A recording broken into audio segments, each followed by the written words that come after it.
Garuu Oromiyaa nama uummata Oromoo arrabsee, uummata Oromoo balleessee, uummata Oromoo jedhee kan dubbatu kuni.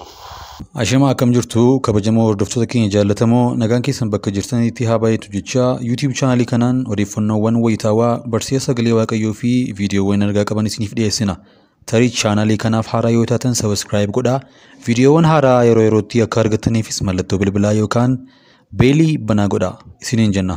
Viidiyoo keenya irraa keessatti nama maqaan isaa Jooyi Ciroo jedhamu Meejor waan jedhee of waamu waa'ee ATM kaardii akkamitti akka hojjetu dubbateera. Akkasumas ani saba Oromootiif eebbadhaa gara fuulduraatti baankii akka addunyaatti dorgomaa ta'e nan banaa baankii biyyoolessaa waliin haasa'ee maqaa kootiin gara fuulduraatti biiliyoonera waan ta'uuf jedhe. Maatiyos 17:27 irratti Yesuus Kiristoos gara ciisa bishaanii dhaqiitii yookoo ittiin qurxummii isa duraa ba'u fuutee afaan isaa yoo bantee horii meetii akka birii lamaa hin argatta.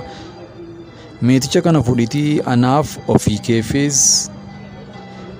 anaaf ofii keetiifis itti kennii jedheen. Egaan hordoftoota kulukkisii kana raajonni qarshii roobsina jechuun odeessan.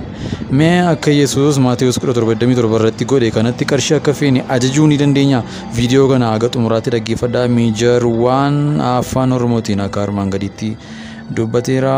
ATM kaardii jedhee namni odeessu ATM kaardii osoo hin ta'in Miracle Money Card LJS TV Miracle Money Card jedhama. Miracle Money Card jechuun waaqa kadhadhee waaqa nan dubbate waaqa irraa ergaa dhagee hojii waaqa jedhe hojjedhe waaqa nan dubbate kana godhe jedhe uummanni akka eebbifamuu fi namni akka eebbifamuu fi biyya akka eebbifamu namni waan kana fudhatee manatti gale balbalti itti bananti jedhe kanatti dubbate waaqa maaf waaqa isa dubbate namni na gaafatu hin jiru. Waaqni yeroo waaqni bara baay'ee raajotaan dubbataa ture hin dubbata waaqa. Waaqni waan nami jaallatu irratti hin dubbatu waan nami hin jaallanne irratti waaqa hin dubbata. Miracle Money Card kana akka hojjedhe namootaaf dhiyeessu waaqayyoon nan dubbate ani waaqatti kadhadhe. Miracle Money Card kana baankii kamiyyuu wajjin qunnamtee qabu miti. Baankii hafuura qulqulluu wajjin qunnamtee qabu. Fuudhanii baankii tokkotti galchuu san ta'ini fuudhanii mana ofii kaachuudha. Mana kan kee kaattee balbalti guddaan nami cufee hin dandeenye si duratti qabalantu. Kanammoo Jooyitti amantee fudhattu Yesuus Kiristoos duwwaatti amantee fudhattee kamanatti galtu Miracle Money Cardidha. Kana naan jedhe garuu gooftaadha. Namooti garuu wanni kun akan taane fi namni akka eebbifannee fi seexanni Itoophiyaa keessa jiru hiyyummaa bara baay'ee namatti galchaa ture waan ta'eef namni akka eebbifannee fi biyya alaatillee biyya keessallee seexan iyyaa ture. Iyyaa turullee garuu iyyee baay'e.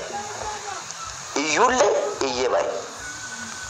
Maan jenna obboleessa keenya tokko Profeetii seexanni beektaa iyyee baay'ee jedhe.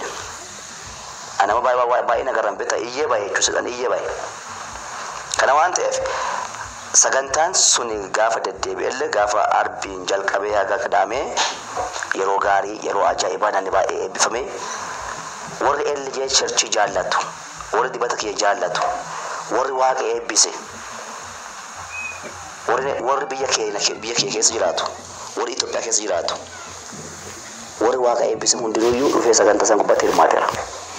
Warri ammoo seexana wajjin obboleessa ta'ani warra Yesuus nama dibata warri hin barbaanne nama dibate garuu warri ilahantu laalu ani guddaa waggaa 30 waggaa 40 waggaa 50 peenteela jedhee abaarsa keessa warri jiru hiyyummaa keessa warri jiru warri ijahantu nama dibata laalu hin dhunne warri eebbifamuu barbaadu warri hiikamuu barbaadu hundi dhufee Miracle Money Card fudhatee manatti galeera.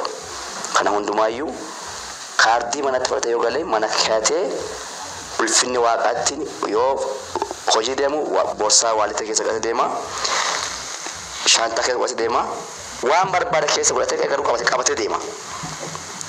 Amantaatti wanni kun hunduu akka amanee waaqa isaa hojjetu itti kadheera yeroo baay'ee waggaa baay'eetti kadheera amantii akka inni hojjetu. Yaa sagalee gargaaraatti baay'ee kadhannaatti godheera. Amantiin waan akka hojjetu natti dubbateera.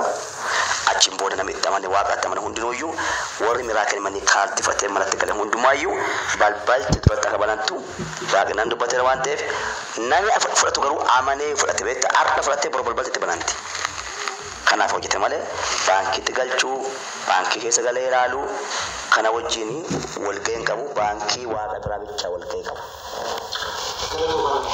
አሜን አሜን እንግዲህ ሌላው ምንድን መሰለኝ የተነሳብን ነገር እንግዲህ አመሰግናለሁ በአፋን ኦሮሞ በተለይም ደግሞ በተለያዩ ቋንቋዎች በዚህ በኢትዮጵያ ይነገራሉና ከነሱ አንዱ ነው የአፋን ኦሮሞ ቋንቋ ስለሰጠህልኝ ማብራሪያ በጣም አመሰግናለሁ በዚህ አጋጣሚ የኛው እንድትናገርበት የፈለኩበት ምክንያት አንድ ሰው አግኝቼ ነበርና ያ ሰው ከኦሮሚያ ክልል የሚያገለግል ሰው ነውና አንተን እንደማገኘህ ስለሚያውቅ በዛ አጋጣሚ ብሎ ተናገረኝ እንደው ለመጀመሪያ ጊዜ የኦሮሞን ህዝብ ያሰደበ ከኦሮሚያ ክልል የመጣ ሌባ አጭበርባሪ ነብይ ነው ብሎ ስለተናገረኝ እኛው እንድታወራረኝ ተፈልጎት ምክንያት ያሰደበ ከሩ ኦሮሚያ